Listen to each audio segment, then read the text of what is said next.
اللهم صل على سيدنا محمد. السلام علیکم ورحمۃ اللہ وبرکاتہ. آپ کی خدمت میں ہمارا یوٹیوب چینل آپ کے مسائل اور ان کا حل. عزیز دوستو، آج ہم مسائل کی بنیاد کے بارے میں آپ سے بات کریں گے. مسائل کا تعلق اسلام کے کن باتوں سے ہے؟ سب سے پہلے آپ کو اس بات کو ذہن میں بیٹھانا چاہیے کہ مذہب اسلام کے دو بنیادی چیزیں ہیں. انہی دونوں کے تحت اسلام کی ساری باتیں آ جاتی ہیں، ساری باتیں اکٹھا ہو جاتی ہیں. پہلا عقائد، پہلی بات جو ہے وہ عقائد ہے اور دوسرا اعمال ہے. پھر عقائد کے تین گوشے ہیں، عقائد کے تین شعبے ہیں: عقیدہ توحید، عقیدہ رسالت اور عقیدہ آخرت. اجمالی طور پر آپ عقائد کو سمجھ لیں. عقیدہ توحید کا مطلب یہ ہے کہ اللہ اپنی ذات اور صفات میں تنہا ہے، یکتا ہے. اللہ تبارک و تعالیٰ کا کوئی شریک نہیں ہے. عقیدہ رسالت کا مطلب یہ ہے کہ محمد صلی اللہ علیہ وسلم اللہ تبارک و تعالیٰ کے بندے ہیں اور اللہ تبارک و تعالیٰ کے رسول ہیں اور خاتم النبیین ہیں. آپ کے بعد قیامت تک کوئی شخص نبی کی حیثیت سے دنیا میں نہیں آئے گا.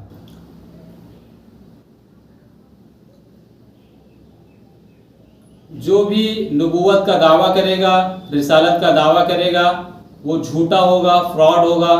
اور اسی طرح سے دنیا میں بہت سارے لوگوں نے دعویٰ کیا ہے اور اللہ تبارک و تعالیٰ نے ان سب کے راز کو فاش کر دیا ہے. عقیدہ آخرت کا مطلب یہ ہے کہ ہم سب کو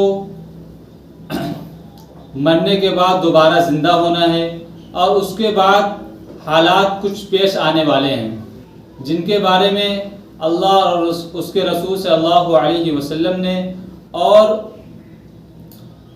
ہم سب کو بتا دیا ہے، ہم سب کو سکھا دیا ہے اور ہم سب کو اچھی طرح سے آگاہ کر دیا ہے، تنبیہ کر دیا ہے، ہم سب کو خبر دے دی ہے. اور اللہ اس کے رسول کی بات ایک دم سچ ہے، حق ہے اور بہت تفصیل ہے عقائد میں. لیکن ہمارا موضوع اور ٹاپک مسائل ہے، اس لیے آپ کو بتا دوں دوستو، مسائل کا تعلق اعمال سے ہے. اور اعمال جیسے نماز، روزہ، زکوٰۃ، حج، نکاح، طلاق وغیرہ وغیرہ. اور آپ کو معلوم ہوگی یہ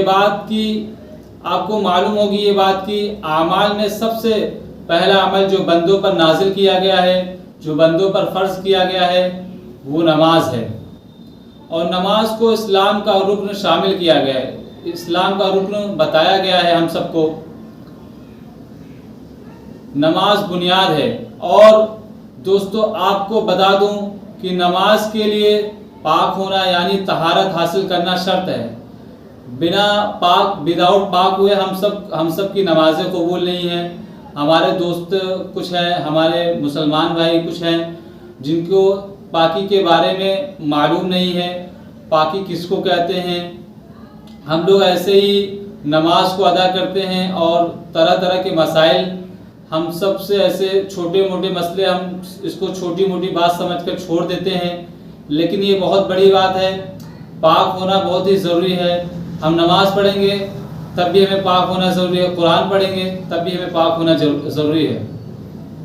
محترم بزرگوں، دوستو، سب سے پہلے ہم آپ کی خدمت میں پاکی کے بارے میں مسائل پیش کریں گے کہ پاکی کیا چیز ہے. یہ چند بنیادی باتیں ہیں. آپ اپنے ذہن میں ان باتوں کو بیٹھائیے. آج کے لیے اتنا ہی. انشاءاللہ کل کی ویڈیو میں انشاءاللہ آپ کو پاکی کے بارے میں ایک خصوصی ویڈیو کے ساتھ ملیں گے انشاءاللہ، جس میں پاکی سے متعلق ساری باتیں ہوں گی. آج کے لیے اتنا ہی. اللہ حافظ. اللهم صل على سيدنا محمد. يا رب صل